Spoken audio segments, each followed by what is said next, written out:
Sebastián Piñera es buen administrador de empresas Es un excelente administrador de empresa. y como Pésimo economista. político. Es que no es economista. Tú me tienes loco desde que te vi pasar, desde que a mi vida entraste. La economía, un tema que parece de moda, un tema que parece muy taquillero, plata de aquí, plata para allá, el crecimiento, el PIB, los jaguares de Latinoamérica, pero pareciera ser que no toda la gente entiende qué es realmente la economía. Pareciera que los economistas son dioses del Olimpo que bajan con palabras técnicas, y la verdad es que las estadísticas nos dicen que de cada 10 predicciones económicas, una se cumple. Son estudios que los mismos economistas hacen. Bueno, para hablar de la economía, que es un tema tan taquillero y tan solicitado últimamente, estamos con Roberto Gormaz. Roberto es economista, fundador de Economía IERRA, tiene un magíster en desarrollo económico en Alemania, en Göttingen. También tiene una mención de economía en la Universidad de Valencia de España. Roberto, ¿por qué Economía IERRA? ¿Qué es eso? Economía y ERRA nace de básicamente lo siguiente. En este periodo de cuarentena y estar en la casa, creo que necesitaba una manera de desestresarme y de comenzar a plantear ciertas visiones que muchas veces los economistas se pasan de tecnócratas y no permiten aterrizar el conocimiento, y yo quería hacer eso. Entonces, economía, y la idea era, pero estaba curado el día que lo hice, entonces puse 2R y salió así. Así que, bien, pegó. Bueno, salud por eso. Uh-huh. Yo, en ese sentido, también apalancándome. Esto no es un brainstorming, es un beer storming. Un beer Me lo storming. dijeron hoy día. Sí, Beer storming. a mí me pareció buena esa frase. A todo esto, ahí en el Instagram, @economía_IERRA, bueno, aquí lo vamos a poner en pantalla, que ahí pueden estar discutiendo, debatiendo. Yo también he participado y hay discusiones que se ponen bastante picantes, bastante calientes, porque los temas son bien polémicos, como dice Roberto, pero yo quisiera preguntarte lo siguiente.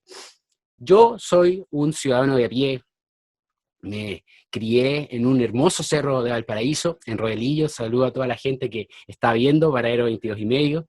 Crecí estudié en un colegio de cerro, y la palabra economía para mí hasta cierta edad era plata para acá, plata para allá, bancos, temas súper complejos, complicados, que en el colegio no se enseñan. ¿Por qué yo, una persona que creció en Valparaíso, que creció pensando en que este modelo neoliberal, capitalista, que divide tanto a la gente, yo tendría que creerle a Roberto Gormaz, fundador de Economía y Guerra, una persona que estudió en Europa, estuvo en Alemania, estuvo en las mejores universidades de Alemania? ¿Por qué yo tendría que creerle a él que me viene a contar temas tan en simples, tan bonitos? ¿Por qué yo tendría que creerle a él? Siento que mucha gente dice que los economistas son unos chantas directamente. Mira, un economista es un cientista social que sabe utilizar métodos econométricos. Eso es la economía. Hay que hacer una diferenciación acá. A propósito, también soy de Valparaíso. Hay que hacer una diferenciación acá. Acá en Chile se unió la economía y la administración de empresas. Entonces, hay muchos economistas o gente que se hace llamar economista, pero realmente son administradores de empresas. Y un país no funciona como una empresa. Si un país, y la prueba de eso es la siguiente, el país invierte mucho más en minería y la minería aporta mucho más al PIB, es cierto. Ese es un concepto de rentabilidad. A quienes me renta más, yo invierto más. Sin embargo, en la agricultura se produce mucho más trabajo que en la minería. Y se invierte mucho menos porque el aporte de agricultura al PIB nacional es menor. Esa es una lógica empresarial, no es una lógica económica. Si la agricultura produce más trabajo, deberíamos de alguna manera ayudar a ese sector, ya sea liberalizándolo o con una intervención estatal, dependiendo de la política del país. Pero eso es un pensamiento económico. No puedes simplemente entregarle dinero a algo porque te renta. Ahora, ¿por qué me debes creer a mí? A los economistas no se les tiene que creer. Simplemente los economistas entregan opiniones basadas en estadísticas y dependiendo de tu sentimiento político, tú te inclinas por un economista u otro. Si crees que el Estado debe intervenir, te pongo entre comillas, eres más keynesiano. Si crees que el Estado no debe intervenir, eres de la escuela austríaca. Si crees que debe haber mucho libre comercio, como Paul Krugman, está bien. Si crees que de alguna manera debe haber un relativo proteccionismo y un enfoque en lo social, vas con Joseph Stiglitz. Eso depende. Ahora, independientemente de en quién creas o en qué tipo de economistas confíes, la gente debe aprender de economía por una razón simple. De economía, no de una empresa. Porque la economía se basa, o es la manera de interpretar movimientos sociales, o el resultado de movimientos sociales y políticos. Esos movimientos sociales tienen actores, con agendas, con intenciones, que al final se traducen posteriormente en políticos, en candidatos. Lo vimos con Camila Vallejo, Giorgio Jackson, y una cantidad de otros actores que en algún momento lideran cierto movimiento, como lo lideró Lagos también, como lo lideró Bachelet, y como lo lideró Piñera, y que después son presidentes. Ahora, cuando tú quieres entender lo que hacen, o quieres entender las políticas, debes entender de economía. Entonces, ¿qué te permite hacer cuando entiendes de economía? Hacer un voto consciente y poder discutir temas que nos afectan a todos de una manera cotidiana y de una manera instruida.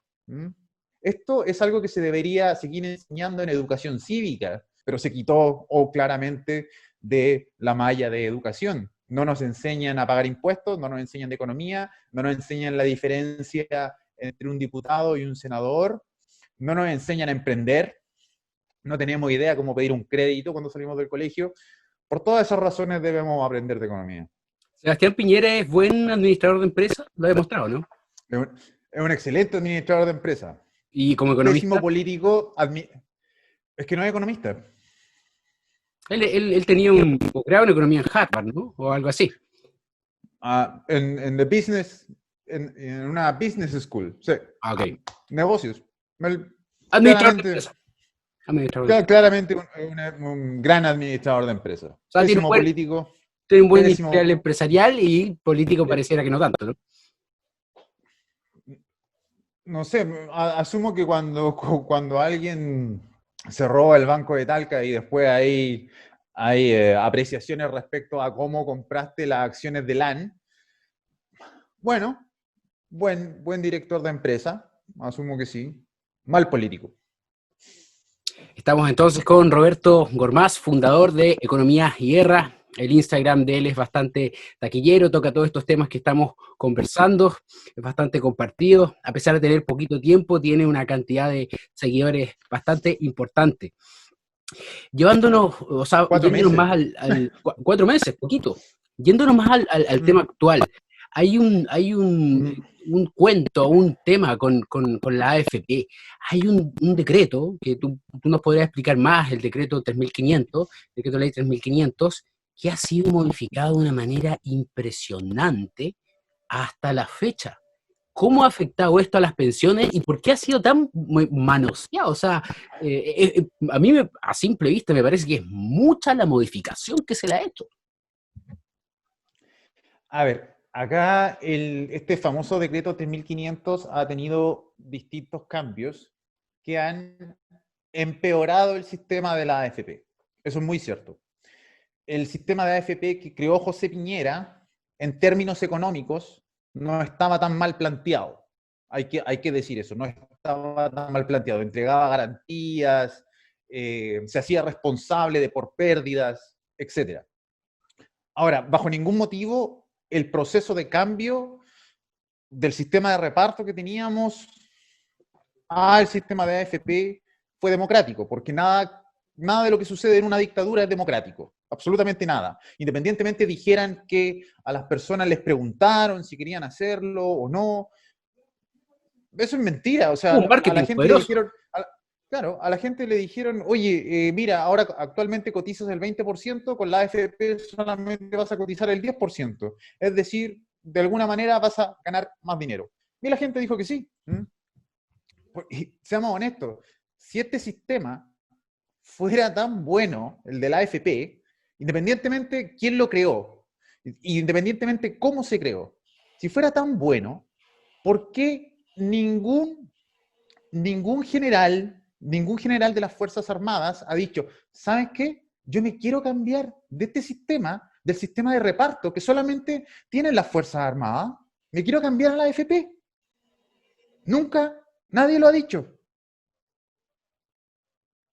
Y el gobierno, todos los gobiernos, especialmente el de Piñera, que dice que no podemos volver al sistema de reparto, que básicamente es una pirámide, que es como una estafa piramidal, o que funciona parecido a una estafa piramidal. En ningún momento ha propuesto una ley y dice, oye, ¿sabes qué? Este sistema no está funcionando, entonces mejor Fuerzas Armadas vengan al sistema de AFP. No ha pasado, entonces eso es curioso, solamente da como para pensar. Ahora, los decretos que se han formado han causado los siguientes problemas. El primero es en 1994, que el Banco Central para de proteger los títulos de inversión, es decir, se acaba el colchón del Estado. Ok. Luego tenemos con Frey, que fue en 1999, que se crea la rentabilidad negativa, es decir, que ya no nos compensan por las pérdidas y además se crea el fondo E, que es básicamente en donde se invierte acá en el mercado nacional, que debería ser relativamente más estable. Sin embargo, no, porque aún así hay pérdida, lo pudimos ver en octubre, lo pudimos ver ahora. Luego viene Bachelet, que elimina las garantías del sistema, que elimina las garantías, es decir, el fondo de reserva, que era un fondo de un 5% que había, como un colchón, que permitía de alguna manera resistir las pérdidas. Sin embargo, eso también se perdió. Y luego, Piñera en el 2011 lo que hace es permitir que las AFP no paguen multas debido a que no cumplen con los mínimos de rentabilidad. Entonces, ¿qué es lo que sucede acá? Todo esto ha permitido lo siguiente. Uno, te cobran comisiones fantasmas, ¿no? Que eso es con Lagos, si no me equivoco.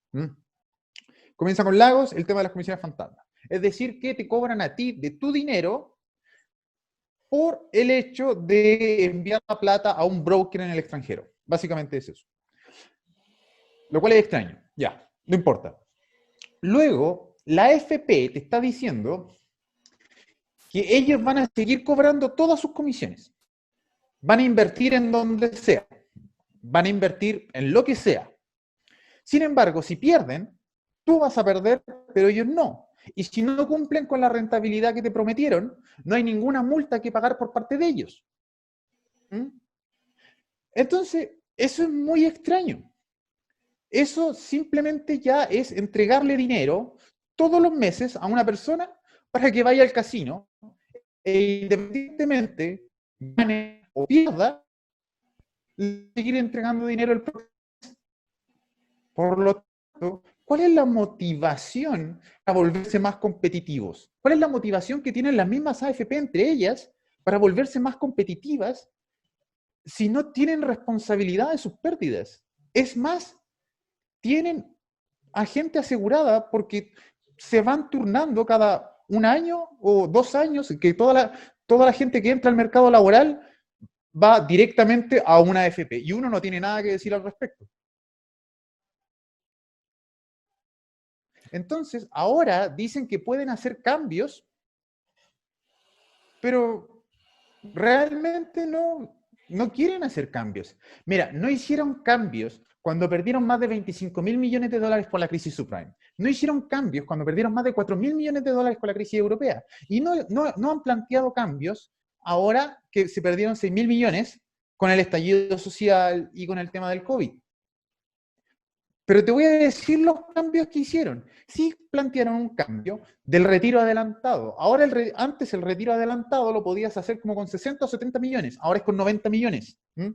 ¿Quieres retirar excedentes? Antes, si tenías 90 millones, podías retirar excedentes. Ahora tienes que tener 140 millones para retirar excedentes. Entonces, los ¿Qué tiene cambios que han 140 estado millones en la formando, FP? Es una locura. los cambios que han estado formando no son para nosotros, son para ellos. Son para asegurarse ese dinero. Entonces, que ahora no digan simplemente que vamos a perder dinero si la gente retira su 10%. A propósito, salud por ese 10% y por una nueva constitución. Salud por hablando de la nueva constitución, tenemos un auspiciador que es Ciudadanos, o Ciudadanos con X, sí, ciudadanas, guión bajo constituyentes, que también va a salir acá para que lo busquen en Instagram, que siempre sube temas interesantes, temas bien técnicos, temas más de leyes, que de repente también eso uno no sabe mucho. Tú dijiste, no tenemos educación cívica, nos hemos perdido una serie de cosas de enriquecernos, la educación es la base.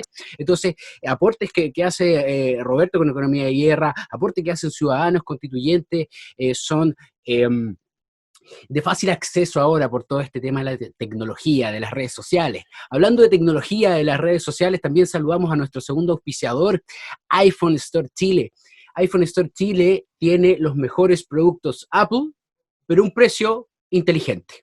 No voy a decir que comprar productos Apple nuevos es tonto, no. Pero tiene los mejores productos Apple a un precio justo, inteligente. Pueden pagar con facilidades de pago, en cuotas, y además, si es que te sale malo el aparato, te lo cambia. Envíos a todo Chile. Gracias a la tecnología que tenemos un celular como los de iPhone Store, podemos meternos a páginas como la tuya, Economía de Guerra, páginas como Ciudadanos Constituyentes, y nos podemos informar mejor. Es necesario un cambio de constitución para realmente mejorar el bienestar de las personas? A ver, yo creo que esa es una pregunta muy amplia y que no se contesta sí y no. Yo creo que un cambio en la Constitución es el acto más democrático que podemos hacer. Esta Constitución, independientemente haya sido firmada por Lagos y que hubo todo un proceso al respecto que está bien, es una Constitución que fue impuesta. Como dije al comienzo de esta entrevista, nada de lo que sucede en una dictadura es democrático. Eso es lo mismo que pensar que una persona que rapta a otra y que abusa de ella durante años, en algún momento esa persona aceptó ser abusada en medio de esos 3 años. No, todo lo que sucede en esos 3 años es abuso. Todo lo que sucedió en el periodo militar políticamente es un abuso, porque era una dictadura. Eso tiene que estar más que claro. Por lo tanto, esta Constitución que está no es representativa. No es representativa de todos nosotros, sobre todo de esta nueva generación, donde hay pensadores, artistas, científicos, políticos que desean cambios estructurales fuertes. Ahora, contestando a tu pregunta, un cambio de la Constitución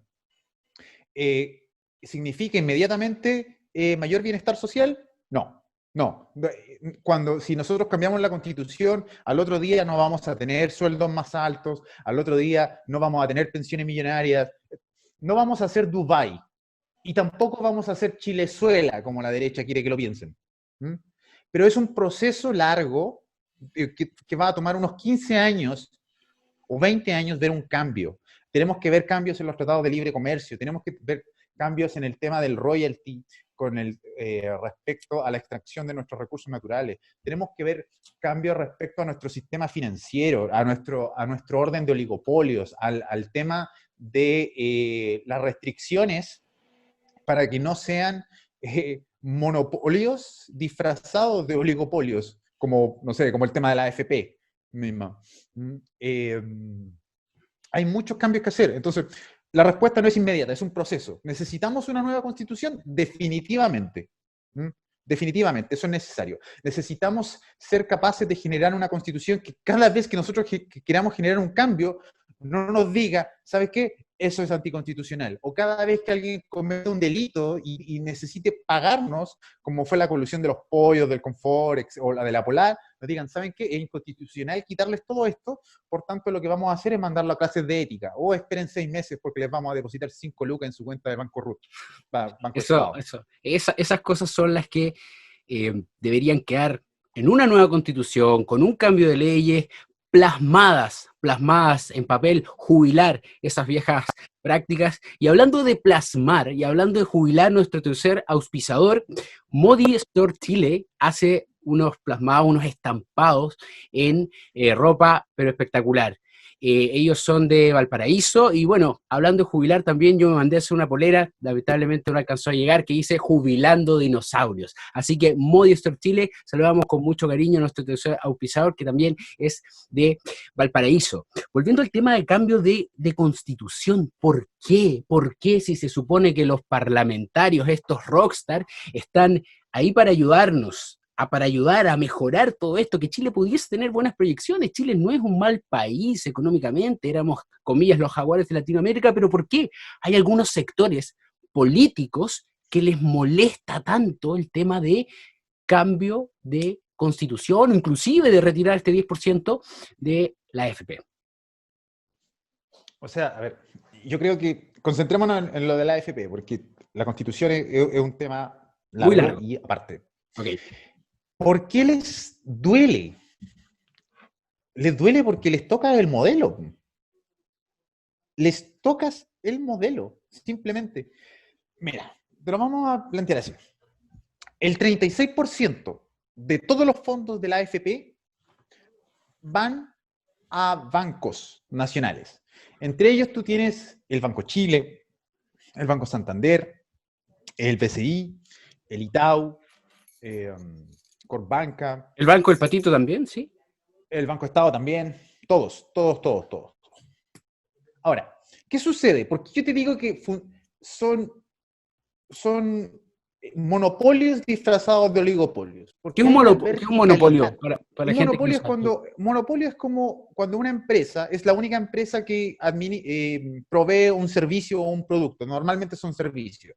En el caso, por ejemplo, de Valparaíso, tú tienes SVAL. SVAL es la única persona por la cual tú puedes adquirir agua potable. Y como es el único vendedor, yo no puedo elegir, no hay competencia, está malo, quiero ir a otro.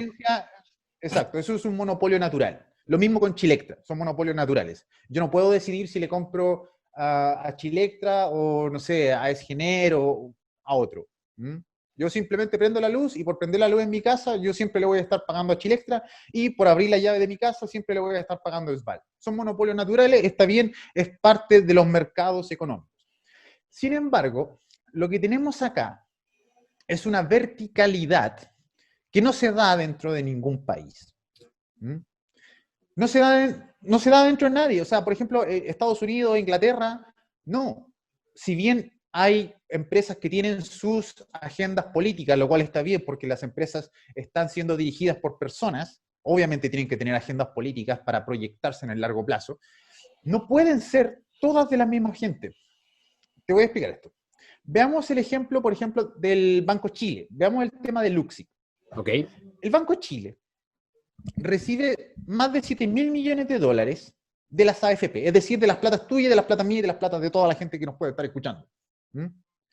El Banco Chile, o el grupo Luxic, es dueño de Canal 13, CSU, Enix y un montón de otras empresas. Entonces, por ejemplo, cuando CSU o cuando el Banco Chile necesitan dinero, reciben plata de la AFP. O cuando la CSU necesita generar un incremento, necesita poner una nueva planta, va a ir al Banco Chile, no va a ir al Banco Estado. Si la CSU necesita dinero, va al Banco Chile y le va a pedir plata al Banco Chile que acaba de recibir plata de las AFP. Y le van a dar un crédito al 3 o al 4%. ¿Y por qué los políticos defienden eso? Mientras nosotros al Banco Chile le vamos a pedir un crédito y nos van a dar un crédito al 10%, al 20%, o nos van a cobrar en UF. ¿Mm? Entonces, ese es el modelo que le estás tocando. Las AFP le pasa dinero al banco. El banco le presta dinero a otras empresas que se hacen más ricas con el dinero que les acaban de prestar, lo cual está bien, funcionaría. Pero el tema es que el banco que recibe tu dinero con la plata de la AFP pertenece a la misma persona que es dueña de la empresa. Entonces, tienen un trato preferencial. Ese es el modelo actual de Chile. Ese es el tipo de crecimiento. Fíjate esto.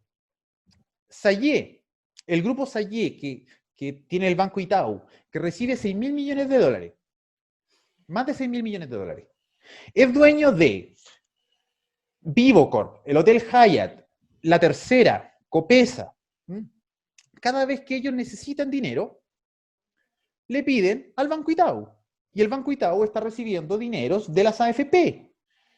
Entonces es un ciclo virtuoso para ellos que genera crecimiento económico, cierto, pero que no nos trae rentabilidad a nosotros, porque al final nos están prestando nuestro propio dinero y Pero pagamos. ¿por qué la gente por la cual nosotros votamos defiende eso? ¿Qué tienen que ver los políticos con ese modelo perfecto para los empresarios? ¿Pero por qué los políticos? Bueno, más de 50 políticos hablando en términos de ministros, senadores, diputados, han tenido altos cargos dentro de la AFP. El problema de las AFP no es ni derecha, ni de izquierda, ni problema de golpe militar. Es culpa de absolutamente todos los políticos que se han enriquecido. ¿Por qué? Porque las mismas AFP y estos mismos políticos que han estado ahí han financiado empresas que han cometido delitos. Por ejemplo, tenemos a SMU de Sayé, que es del Banco Itaú, con Cencosud, que es de Paulman, quienes cometieron colusión con el precio de los pollos. Tenemos el grupo Matei, que cometió colusión, que también recibe dinero de la AFP, que hizo colusión con el tema de los precios del confort. Y además, tenemos el grupo Ponce Lerú, que es básicamente el emblema de la riqueza en dictadura, que tuvo el caso Cascada y el caso SQM, con todo lo que pasó con Penta y etcétera. Con todo lo que son el financiamiento de campañas políticas. Entonces, seamos honestos, ellos no han querido tocar este modelo por décadas, porque se han hecho ricos en base de este modelo. Financian campañas políticas, pueden generar sus nuevas empresas, tienen créditos a menores tasas. O sea, el mismo hijo de Bachelet fue y pidió una reunión con Luksic para poder comprar un terreno en el cual finalmente tenía información privilegiada. O sea, literalmente el Banco de Chile le iba a pasar el dinero de las AFP a ese caballero para comprar un terreno con información privilegiada. Y si una persona normal quiere hacer eso, se juntó con Luksic. Si yo quiero ir a pedir un crédito, porque sé que... Suerte pasando más allá de la ejecutiva de cuenta. Sí, nada. Entro al banco y ya salga, usted tiene DICOM. Que la mayoría, muchos chilenos en DICOM.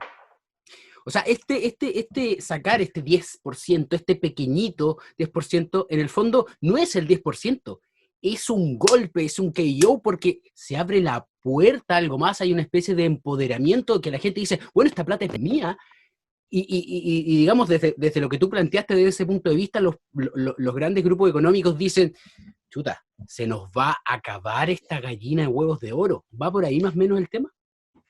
Claramente esto no es un golpe económico. O sea, yo te aseguro, mira, perdieron más de 25.000 millones de dólares con la crisis subprime, más de 4.000 millones de dólares con la crisis del 2012, más de 6.000 millones de pesos con el estallido social. Dicen que el mercado no se puede predecir. Es cierto, el mercado no se puede predecir. Eso es verdad. Hay tantas variables, hay tantos factores políticos, naturales, económicos, tecnológicos, que pueden simplemente romper un mercado y hacer aparecer otro. Sin embargo, Y en eso se basan para decir que a veces tienen pérdida, lo cual es cierto. Pero ahora lo saben, ahora saben que nosotros queremos retirar ese 10%. ¿Cómo no se van a poder preparar? Literalmente conocen el riesgo. Es ridículo que no puedan prepararse para eso. Entonces, lo extraño es esto, perdieron todo ese dinero por fluctuaciones del mercado y aparentemente todo estaba bien, pero ahora que van a perder dinero y que dicen que nosotros lo vamos a sentir más adelante, es todo un problema.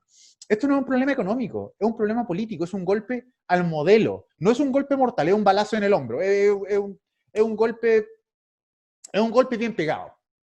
Es un golpe bien pegado, pero no es un golpe de knockout. No estás eliminando el modelo, simplemente se está abriendo la puerta y lo más importante, que la ciudadanía se empodera porque empieza a obtener conocimiento respecto a esto. O sea, imagínate, hay tantas cosas que se pueden hacer con ese dinero. Te doy un par de ejemplos. Yo el otro día, hace como 2 semanas, 3 semanas, planteé una idea en el Instagram de Economía y Guerra. Decía, quieren hacer salvataje a empresas nacionales. A mí me parece perfecto, es necesario salvar a ciertas empresas porque si no los que pierden, muchas veces no son estas empresas que están aseguradas y que son muy grandes, sino que los que pierden son los proveedores, que son pequeñas empresas que viven de estas grandes y que generan un círculo virtuoso de economía. Eso es cierto. ¿Qué sucede? Podemos hacer esto. Nosotros, como personas con dinero de nuestra AFP, les entregamos dinero a estas empresas, sin embargo, estas empresas, estas acciones que se compran ya no van a nombre de la AFP, sino que van a nombre de nosotros. Es decir, parte de la población se hace dueña de estas empresas. De estas espera. Yo podría ser dueño de Cencosud. Sí, podría, por ejemplo, tener tú y mucha gente más. La gente de Valparaíso podría ser dueño de la Polar. Exacto, un paquete de acciones. Compran un paquete de acciones, se hace todo el trámite legal, que honestamente, puta idea de cómo será, pero se hace todo el trámite legal. La gente ahora es dueña de esto. Y la dejan ahí, y obtienen rentabilidad del crecimiento de esas acciones para su jubilación. Y luego, si la empresa las quiere comprar, bueno, las compra a valor de mercado actual, que va a ser más alto. Y la gente gana más dinero para su jubilación. Pero no lo han querido hacer, no han querido democratizar ese sistema. Que sea para unos pocos. Son unos pocos. Te hago otra consulta. Tú sabes en dónde está, en qué empresas, exactamente en qué empresas invierten tu dinero. No tengo, o sea, es que con tantos fondos, sé que una parte está en el extranjero, la otra parte está acá.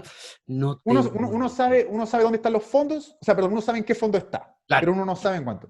Claro. Digamos que yo no soy vegano, pero como dije en un post, me estoy quedando sin excusas, pero supongamos que yo, como vegano, no quiero que mi dinero se inviertan en empresas que maltraten animales, ninguna empresa alimenticia.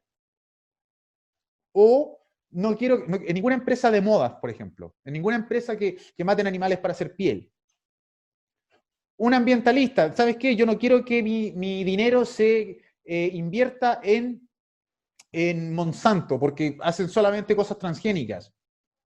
O ¿sabes qué? Mira, yo no tengo idea si mi dinero se está invirtiendo en empresas armamentistas. No tengo idea. Entonces deberíamos, si no vamos a decidir el fondo en donde estamos, o nos van cambiando a su placer y entramos en las AFP a placer en el momento en el cual entramos al mercado laboral, al menos poder decidir, oye, ¿sabes qué? ¿Cuáles son los mercados que nosotros queremos apoyar? Eso es democrático, eso es libertad económica. Esa es la bandera del oficialismo actualmente y no la cumplen en lo más mínimo.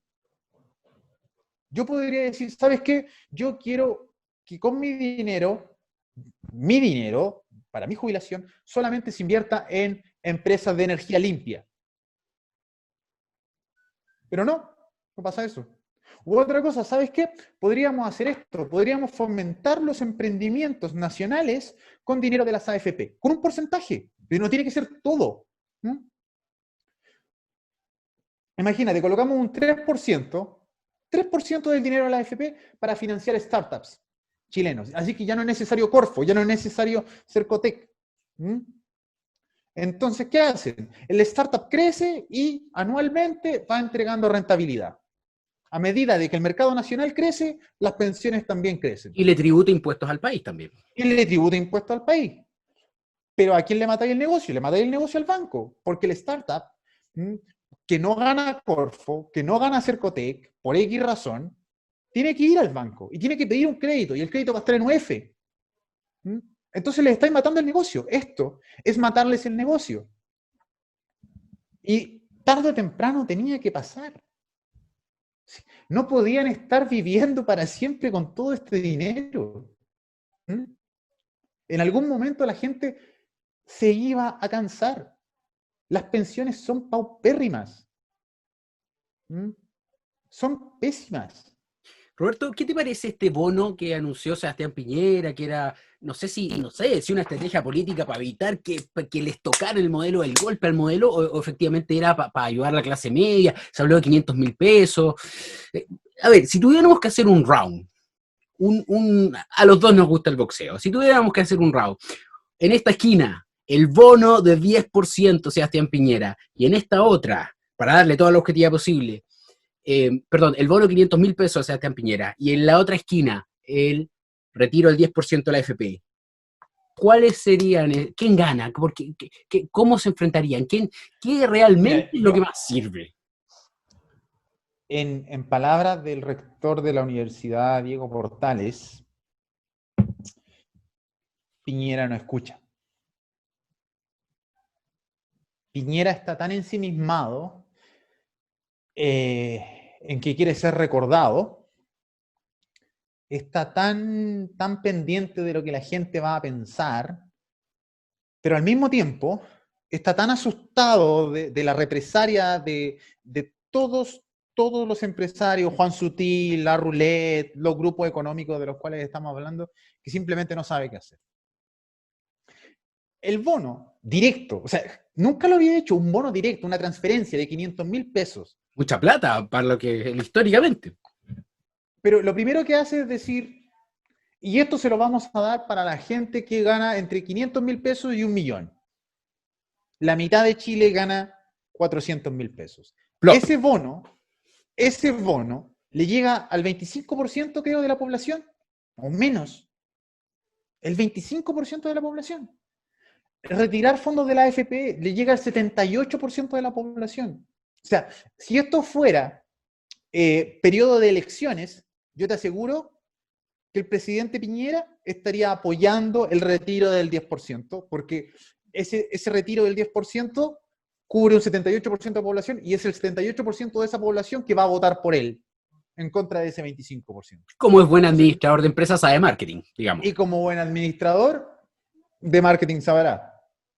Roberto, ha sido una entrevista muy informativa. Los prejuicios que uno pudiese tener sobre los economistas, sobre estos dioses del Olimpo también, que vienen y dicen palabras bonitas y uno no entiende, pero no entiende en el fondo porque ni siquiera desde el colegio uno nos enseñan. Ha sido muy beneficiosa, yo sé que va a ayudar a mucha gente. Los prejuicios son verdad. Somos borrachos, pero buenos muchachos. Borrachos, pero buenos muchachos. Qué linda frase, qué cierta frase. ¿Algo que quieras decir, algún mensaje que quieras transmitir para ir cerrando esta iniciativa, esta instancia? Bueno, muchas gracias por la invitación. Muchas gracias a Alerta Económica o Alerta Noticias Valparaíso por dar la oportunidad. Muchas gracias también a los auspiciadores y muchas gracias a la gente que me ha seguido en Instagram. Creo que la recepción ha sido increíblemente positiva. Y a quienes alguna vez se ofendieron porque los insulté, mala cueva, aprendan. Salud por el 10%. Salud por el 10% de la AFP y la nueva Constitución. Nos vemos para la otra. Chao, chao. Nos vemos. Y cuando yo te vi mirándome así, con esos ojitos de almendra y chocolate que me gustan a mí, y cuando yo la vi, loquita por mí, le dije que eran las estrellas las que me pusieron